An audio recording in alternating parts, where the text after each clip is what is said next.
नमस्कार, ओम शांति ज़रूर लिखेगा। ये जो तस्वीर आप देख रहे हैं ये अब पूरी चर्चाओं में है। समय सोशल मीडिया की काफ़ी बहुचर्चित जो तस्वीर है, समय ये अतुल सुभाष बेंगलुरु केस है, उसके बारे में आपको बताना चाहेंगे, जहां पर कहा जाता है महिलाएं प्रताड़ना का शिकार होती हैं, घरेलू हिंसा का शिकार होती हैं। पर ये इस केस ने पूरे देश को हिला कर रख दिया। और ये खबर आपको जो बता रहे हैं, इसमें अतुल सुभाष जो इंजीनियर थे तो पेशे से, उन्हें अपने ससुराल वालों और पत्नी द्वारा इस तरह से प्रताड़ित किया गया कि उन्हें सुसाइड का रास्ता अपनाना पड़ा। हम बार बार अपने युवा युवतियों से ही कहेंगे कि ऐसा रास्ता अपनाना नहीं चाहिए। ज़िंदगी एक बार मिलती है और ज़िंदगी की परेशानियों से लड़ना ही ज़िंदगी का नाम है। फिलहाल बताना चाहेंगे इसमें बड़ा अपडेट यह है किस तरह से इसकी जान गई। क्या उन्होंने मरते मरते सुसाइड से पहले जो एक नोट लिखा, उसके बाद एक वीडियो जारी किया, क्या था, पूरी खबर आपके समक्ष रखना चाहेंगे। पर समाज में ऐसे लोग भी हैं, ऐसे पुरुष भी हैं जो कहीं ना कहीं अपने ससुराल वालों या पत्नी द्वारा प्रताड़ित होते हैं, पर उफ तक नहीं होते करते क्योंकि समाज के डर से। पर वहीं पर इस जो अतुल सुभाष हैं, इन्होंने अपनी जान दी और साफ तौर पर इल्ज़ाम लगाए हैं कि उनकी पत्नी, उनके ससुराल वालों पर। फिलहाल इस केस का बड़ा अपडेट ये है कि बेंगलुरु पुलिस ने अतुल सुभाष की पत्नी, सास और साले को किया अरेस्ट। भाई बोले मेरा भतीजा कहाँ है। पूरी खबर क्या आपके समक्ष हम रखना चाहेंगे और वो तस्वीर आपको बताना चाहेंगे जिन्हें इन्हें अरेस्ट किया। फिलहाल जो खबर है, बेंगलुरु पुलिस ने एआई इंजीनियर अतुल सुभाष की आत्महत्या के मामले में उनकी धर्मपत्नी, सास और साले को गिरफ्तार किया है। बेंगलुरु पुलिस के एक अधिकारी ने बताया कि अतुल सुभाष की पत्नी निकिता सिंघानिया को हरियाणा के गुरुग्राम से और निकिता की मां निशा सिंघानिया और उसके भाई अनुराग सिंघानिया को उत्तर प्रदेश के प्रयागराज से गिरफ्तार किया है। समय एक तस्वीर आपके सामने जो बता रहे हैं। इसी बीच अतुल सुभाष के भाई ने सवाल किया कि उनका भतीजा यान अतुल सुभाष कहाँ है। ये पूरी खबर जो आपके समक्ष हम रखना चाहेंगे। 14 दिन की कस्टडी में भेजे गए हैं तीनों। पुलिस ने बताया कि आरोपियों को शनिवार सुबह गिरफ्तार किया गया, बेंगलुरु लाया गया और स्थानीय अदालत में पेश करने के बाद 14 दिन की न्यायिक हिरासत में भेज दिया गया।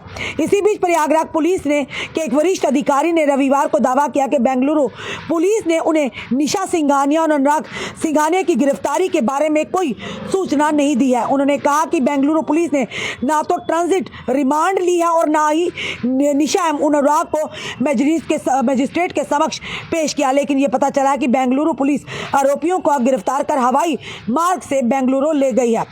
वहीं पर बताना चाहेंगे सुभाष, पूरी खबर आखिर क्या मामला था पूरा।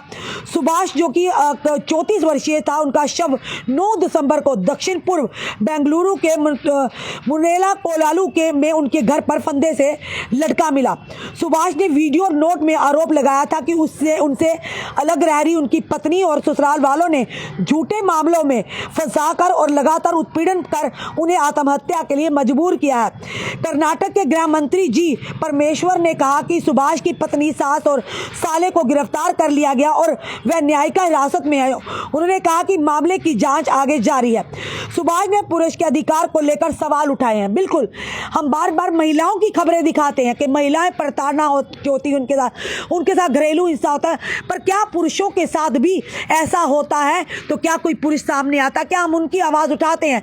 कहीं ना कहीं पुरुष जो है समाज के डर से चुप कर रह जाते हैं, अपनी बदनामी के डर से, या यूँ कहे कहीं ना कहीं इस तरह का रास्ता अपनाते जो नहीं अपनाना चाहिए।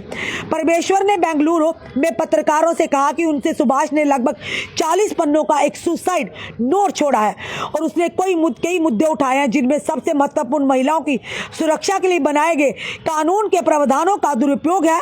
उसने कहा कि उस पर 3 करोड़ रुपए का अन्य चीज़ों के लिए दबाव डाला गया और उसके खिलाफ कई मामले दर्ज किए गए। मंत्री ने कहा कि सुभाष ने पुरुषों के अधिकार को लेकर सवाल उठाए हैं। पिता ने मांगे पोते का संरक्षण। सुभाष के पिता ने अपने पोते की कस्टडी मांगी है। उधर अतुल सुभाष के पिता ने उनके 4 वर्षीय पोते का संरक्षण उन्हें दिए जाने की मांग की। उन्होंने कहा कि मेरा बेटा अंदर से टूट चुका था। अपनी पत्नी और ससुराल वालों द्वारा प्रताड़ित किए जाने के बाद भी उसने किसी को इस बारे में नहीं बताया। उसके सुसाइड नोट में यह भी लिखा था कि उसके बच्चे के संरक्षण की जिम्मेदारी उसके माता पिता को दी जानी चाहिए। यह था अतुल सुभाष केस, जिसने पूरे देश को, पूरे जनता को हिला कर रख दिया कि एक पुरुष भी इस तरह से प्रताड़ना का शिकार होता है, इस तरह से उनके साथ भी घरेलू हिंसा होती है।